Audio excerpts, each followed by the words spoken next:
비가 추적추적 내리는 어느 오후였습니다. 여러분은 상상해 보셨나요? 평생을 읽어온 내 인생을 단숨에 무너뜨릴 사람이 갑자기 눈앞에 나타난다면 그때도 지금처럼 태연하게 살 수 있을까요? 단 4일이었습니다. 누군가에겐 스쳐 지나가는 짧은 시간, 고작 4일. 하지만 그 며칠이 한 여자의 60년 인생을 송두리째 흔들어 놓았습니다. 그리고 그녀는 끝내 아무에게도 심지어 자식들에게조차 말하지 못한 채 그 뜨거웠던 사랑을 가슴 깊은 곳에 묻고 살아갑니다. 엄마, 비 오는데 무슨 생각을 그렇게 해? 자식들이 물을 때면 그녀는 그저 싱긋 웃고 맙니다. 하지만 그녀의 머릿속엔 여전히 선명한 한 남자의 실루엣이 남아있죠. 오늘 이야기는 평온한 결혼 생활 속에 너무 늦게 찾아온 운명적인 사랑과 끝내 자신을 버리고 가족을 선택해야만 했던 한 여자의 가슴 절절한 고백입니다. 나는 지숙이라는 이름보다 진우 엄마 혹은 성규시댁으로 불리는 게 훨씬 익숙한 여자였습니다. 충청도의 작은 시골 마을에서 나고 자라 이웃마을 청년이었던 남편 성규 씨와 결혼해 평생을 헬과부대끼며 살아왔죠. 특별할 것 없는 인생이었습니다. 아니, 정확히는 특별함을 꿈꾸는 것조차 사치라 여기며 살았습니다. 성규 씨는 무뚝뚝했지만 성실한 남편이었습니다. 나를 때리거나 노름을 하는 사람도 아니었으니 이만하면 복된 인생이라 자위하며 살았죠. 우리는 큰 풍파 없이 그저 서로의 숨소리조차 지루해질 만큼 익숙해진 채로 세월을 흘려보냈습니다. 사랑이라는 단어는 텔레비전 드라마 속 주인공들의 전유물일 뿐 내게는 그저 밥을 짓고 빨래를 하는 것이 일상의 연속이었습니다. 아이들이 장성의 서울로 대전으로 떠나고 나니 널찍한 우리 집은 나와 남편 둘만 남았습니다. 집안은 지독할 정도로 고요해졌습니다. 가끔은 괴종시계가 돌아가는 소리가 천둥처럼 크게 들려 내가 정말 살아있는 게 맞는지 가슴을 쓸어내리곤 했죠. 그날도 여느 날과 다름없는 무거운 정적이 감돌던 오후였습니다. 성규 씨는 며칠 일정으로 시에서 주관하는 농어 박람회에 참석하느라 집을 비운 상태였죠. 밖에는 아침부터 보슬보슬 비가 내리고 있었고 나는 툇마루 앉아 빗줄기를 구경하며 아무 생각 없이 커피를 마시고 있었습니다. 정말이지 내 인생에 어떤 균열도 생기지 않을 것 같은 평온하다 못해 고루한 날이었습니다. 그때였습니다. 마을 어귀에서부터 낯선 엔진 소리가 들려오더니 먼지 섞인 빗물을 튀기며 세련된 지프차 한 대가 우리 집 마당 안으로 들어오는 게 아니겠습니까? 차 문이 열리고 한 남자가 내렸습니다. 베이지색 면바지에 낡은 카메라를 어깨에 맨 그는 이 근방에서는 단 한 번도 본 적 없는 세련되면서도 어딘가 고독해 보이는 분위기를 풍기고 있었죠. 그는 비를 피하려 서둘러 처마 밑으로 뛰어들어오며 나를 발견하고는 멋쩍게 웃었습니다. 갑자기 실례가 많습니다. 비를 좀 여쭤봐도 될까요? 그의 목소리는 비젖은 흙냄새처럼 낮고 차분했습니다. 나는 당황해서 옷매무새를 가다듬으며 대답했습니다. 아, 예. 어디를 찾으시는데요? 그는 주머니에서 구겨진 지도를 꺼내 보여주며 말했습니다.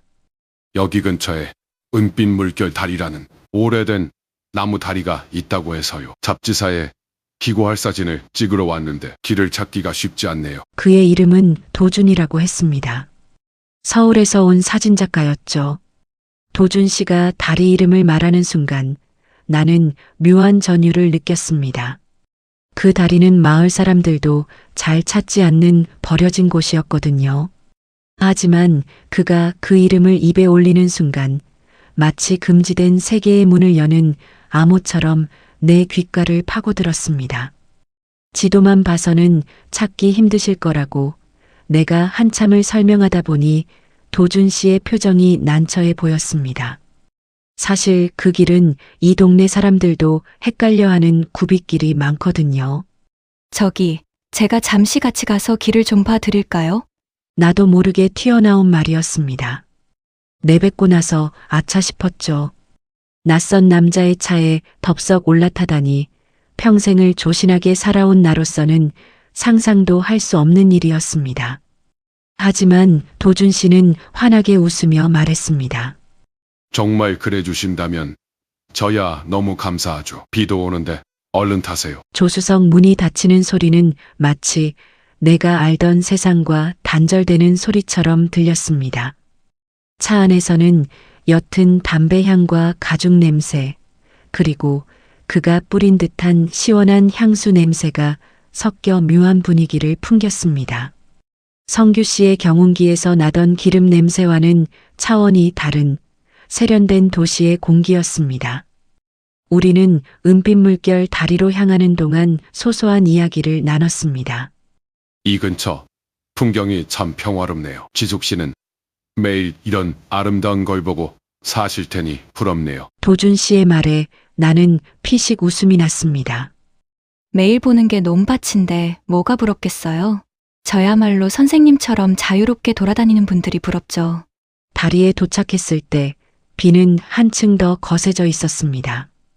오래된 나무 다리는 비에 젖어 짙은 고동색으로 변해 있었고 그 주변을 감싼 안개는 몽환적인 분위기를 자아냈습니다. 도준 씨는 차에서 내려 열심히 셔터를 눌러댔습니다. 빗물에 젖는 줄도 모르고 열중하는 그의 뒷모습을 보며 나는 가슴 한구석이 찌릿해지는 것을 느꼈습니다. 무언가에 저토록 미칠 수 있다는 건 어떤 기분일까?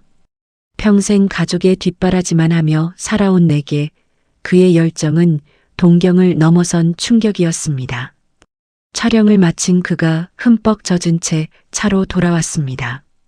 아유, 옷이 다 젖었잖아요. 어떻게? 내 걱정에 그는 아이처럼 천진하게 웃었습니다. 괜찮습니다. 대신 인생에 남을 사진을 건졌으니까요. 우리는 돌아오는 길에 누가 먼저랄 것도 없이 서로의 삶에 대해 이야기하기 시작했습니다. 그는 세계 곳곳을 누비며 담았던 풍경들을 들려주었고 나는 이곳에서 나고 자라며 겪었던 소소한 일들을 이야기했습니다. 지숙 씨는 참 맑은 사람 같아요. 이 동네 공기를 닮았달까. 그의 칭찬에 나는 오랜만에 여자로서의 설렘을 느꼈습니다.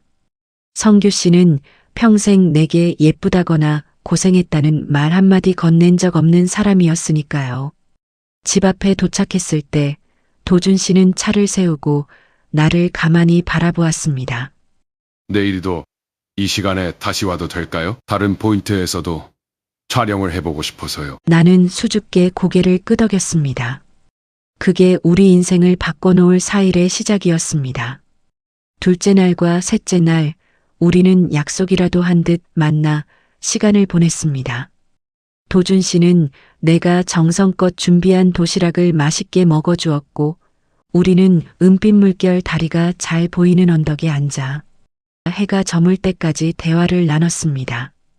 지숙 씨, 당신은 이곳에만 머물기엔 너무나 아까운 사람이에요. 당신 안에는 훨씬 더 넓은 바다가 보여요. 그의 말 한마디 한마디가 내 메마른 감정의 대지에 단비처럼 내렸습니다.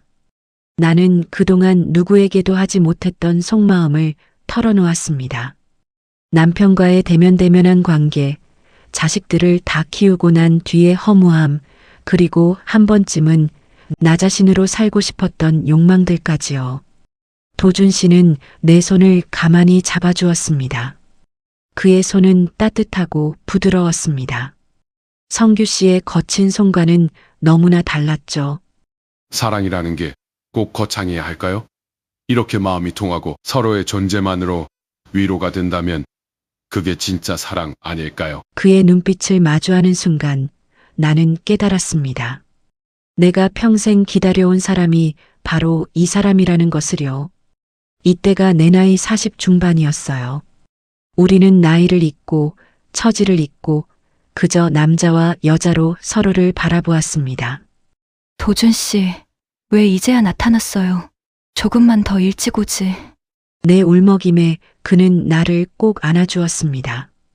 빗소리는 우리를 둘러싼 유일한 음악이었고 그 순간만큼은 세상에 우리 둘뿐인 것 같았습니다. 하지만 넷째 날이 밝아오면서 현실의 그림자가 우리를 덮쳤습니다. 성규 씨가 돌아오기로 한 날이었죠. 도준 씨는 떠날 채비를 마치고 내게 말했습니다. 지숙 씨, 나랑 같이 갑시다. 서울로 가든 아니면 내가 가는 다른 나라로 가든 당신이 원하는 곳 어디든 데려다 줄게요. 거기서 나와 당신의 행복을 찾으며 살아요. 그의 제안은 달콤한 유혹인 동시에 가혹한 시험이었습니다. 나는 짐을 싸기 시작했습니다. 옷 몇 가지와 도준 씨가 준 사진 한 장을 챙기며 거울을 봤습니다. 거울 속 여자는 두려움에 떨고 있었지만 눈빛만은 생기로 가득 차 있었습니다.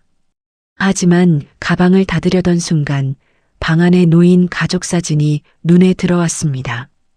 지난 설날에 온 가족이 모여 찍은 사진이었죠. 환하게 웃고 있는 아이들과 그 옆에서 어색하게 폼을 잡고 있는 성규 씨. 내가 떠나면 이 사진 속 웃음은 어떻게 될까?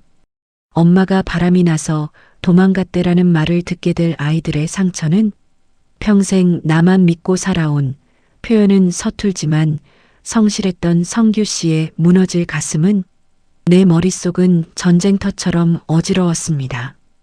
도준 씨는 밖에서 엔진을 켜둔 채 나를 기다리고 있었습니다. 창밖으로 보이는 그의 차 뒷모습이 오늘따라 유난히 시려 보였습니다. 성규 씨가 탄 버스가 도착할 시간이 되어 나는 남편을 마중 나가기 위해 성규 씨의 낡은 트럭을 몰고 읍내로 향했습니다. 도준 씨의 차는 내 트럭을 뒤따라왔습니다. 우리는 읍내의 작은 교차로에서 나란히 신호 대기를 받게 되었습니다.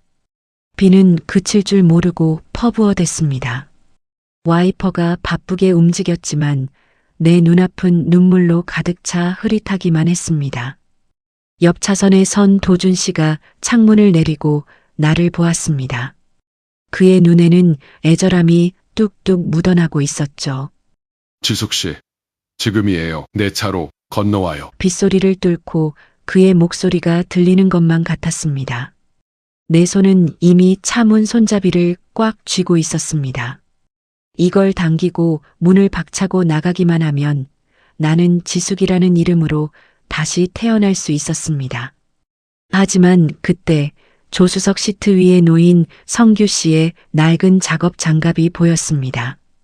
손가락 끝이 다해진 남편의 고단한 세월이 고스란히 담긴 그 장갑 말입니다.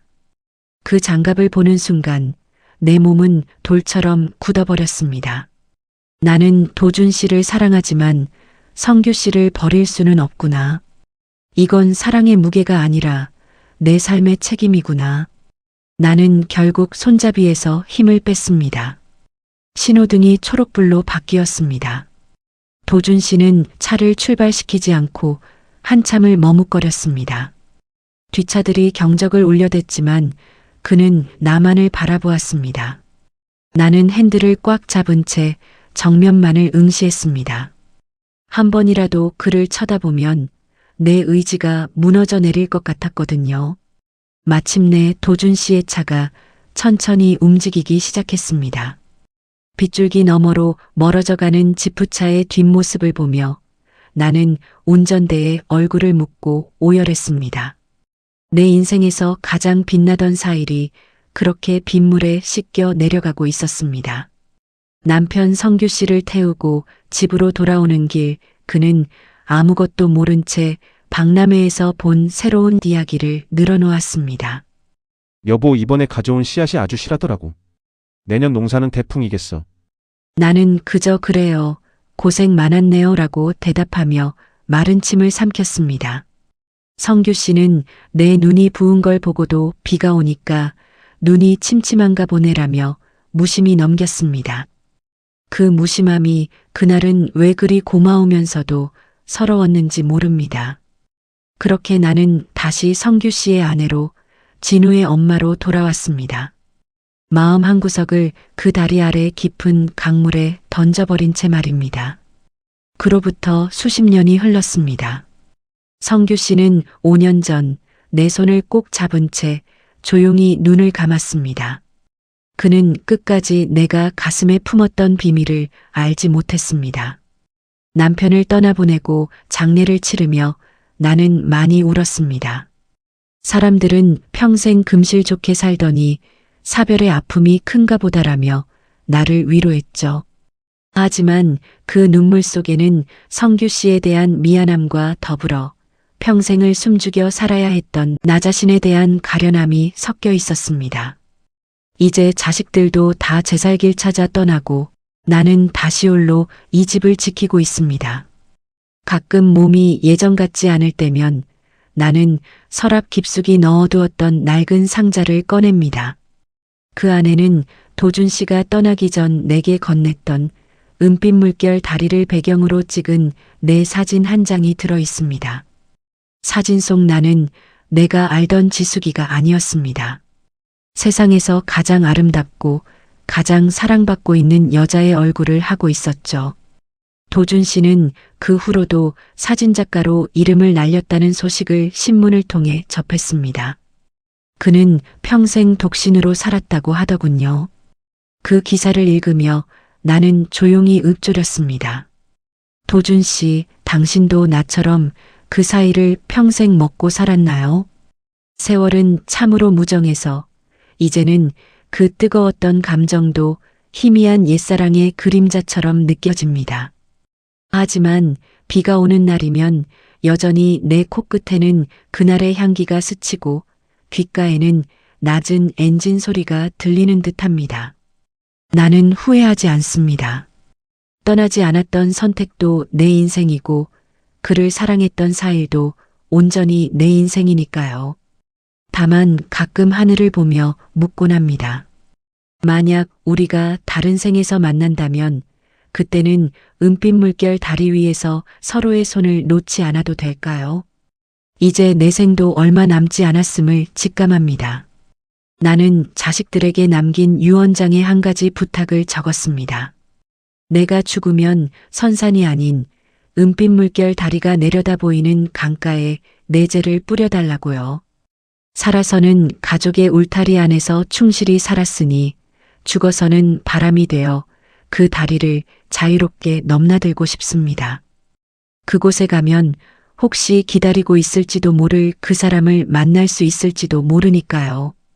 비 오는 오후 내 인생을 흔들어 놓았던 그 짧고도 긴 여행은 이제 마침표를 찍으려 합니다. 지금도 가끔 생각합니다. 그날 차 문을 열었더라면 어땠을까? 하지만 인생은 선택의 결과로 남는 법입니다. 나는 떠나지 않았고 그 선택은 내 삶이 되었습니다. 눈물이 한번 왈칵 쏟아지고 나면 다시 조용해집니다. 아무 일도 없었던 사람처럼. 하지만 마음 한쪽에는 여전히 남아 있습니다. 비 오는 그날의 공기, 그리고 그 사람의 눈빛. 어쩌면 우리 모두의 인생에도 말하지 못한 단 며칠이 하나쯤은 있는지도 모릅니다. 여러분은 어떠신가요?